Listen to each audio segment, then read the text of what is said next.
രാത്രി video call ചെയ്തിരുന്ന് സംസാരിച്ചപ്പോൾ മനസ്സിൽ തോന്നിയൊരു ഐഡിയയിൽ ഇറങ്ങിയ ട്രിപ്പാണ് കേട്ടോ ഇത്. സഡൻ കോൾ സഡൻ പാക്കിങ് ഇപ്പോഴും നടക്കില്ല എന്നാണ് വിചാരിക്കുന്നത്. പക്ഷേ വി ആർ ട്രൈ എല്ലാം പാക്ക് ചെയ്യാണ്. നാളെ 10:45 ട്രെയിനിൽ കയറിയ ഇതോണം.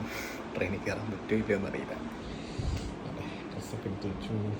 എങ്ങനെ നോക്കാം.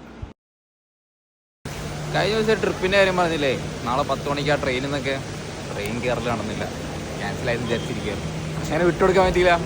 എന്ത് ചെയ്തു, അടുത്ത ഫ്ലൈറ്റ് ബുക്ക് ചെയ്തു. ഇതേ ഡെറാഡൂൺ എയർപോർട്ടിലെത്തി. Trip on.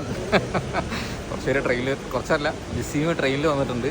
3 ദിവസമായി ട്രെയിനിൽ കയറിയിട്ട് ഇവിടെ ഡെറാഡൂണിലല്ല ഡൽഹിയിലെത്തി. ഇന്ന് രാത്രി ഡെറാഡൂണിലേക്ക് എത്തും. ഞാൻ ഇന്ന് രാത്രി അവിടെ സ്റ്റേ ചെയ്യും. നാളെ രാവിലെ സുബൈക്ക് ശേഷം ഞങ്ങൾ ഒരുമിച്ച് കാണും. എനിക്ക് ട്രെയിൻ മിസ്സായി. ആ ട്രെയിനിൽ ജസീവ് കയറുകയും ചെയ്തു കോഴിക്കോട് നിന്ന്. അങ്ങനെ ഞാൻ എന്ത് ചെയ്തു, 3-ാമത്തെ ദിവസം നാട്ടിൽ നിന്ന് നേരെ ഡയറക്റ്റ് ഒരു ഫ്ലൈറ്റ് എടുത്തു.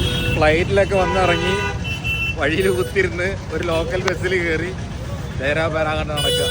ഞാൻ നോർത്ത് ഇന്ത്യയിൽ സോളോ അടിച്ച് വരുന്ന ആദ്യമായിട്ടോ. കൊള്ളാം, രസമുണ്ട്. നമ്മളായിട്ട് ഓരോന്ന് കണ്ടുപിടിക്കണം, കുറേ പേരെ പരിചയപ്പെടണം. ഇവിടെ റൂം കണ്ടിട്ട് വെച്ചിട്ടുണ്ട്. പുറയിലാണെങ്കിൽ ഫുഡ് കഴിക്കാൻ വേറെ ഏരിയയും കണ്ടു വെച്ചിട്ടുണ്ട്. ആദ്യം റൂമിൽ പോയി ബാഗ് ഒന്ന് സെറ്റിലായിട്ട് ഫുഡ് കഴിക്കാൻ ഇറങ്ങാൻ വിചാരിച്ചു. രാവിലെ 6 മണിക്ക് ഫ്ലൈറ്റിൽ കയറിയത്. ഒരു വക കഴിച്ചിട്ടില്ല ഇന്നത്തെ ദിവസം. ഭയങ്കര വിഷമം. നല്ല ഹലാൽ ഫുഡ് അവിടെ കിട്ടുന്നുണ്ട്. ഒരു ഡോർമെട്രി കിട്ടി. വൃത്തിയൊന്നുമില്ല, അഡ്ജസ്റ്റ് ചെയ്യാനേ. കുറച്ചുകൊണ്ട് ഒരു തീരുമാനങ്ങൾ നോക്കണേ. ഞാൻ പറഞ്ഞില്ല നേരത്തെ ജിസി വരുന്നുണ്ടെന്ന്. അവൻ്റെ വല്യമ്മ മരണപ്പെട്ടു. അപ്പോൾ ടോട്ടലി ഞാൻ ആദ്യമായിട്ട് സോളോ ട്രിപ്പ് പോകണം കേട്ടോ. ഇവിടെ ഉള്ളവരൊക്കെ ജാക്കറ്റ് ഇട്ട് കിടക്കുക, ഞാനാണ് ഈ തോട്ടിട്ട് കിടക്കുന്നത്. ആൾക്കാരൊക്കെ നോക്കുക. നല്ല തണുപ്പുണ്ട്.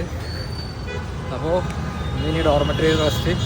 നാളെ രാവിലെ 6 മണിക്ക് യാത്ര തുടങ്ങും.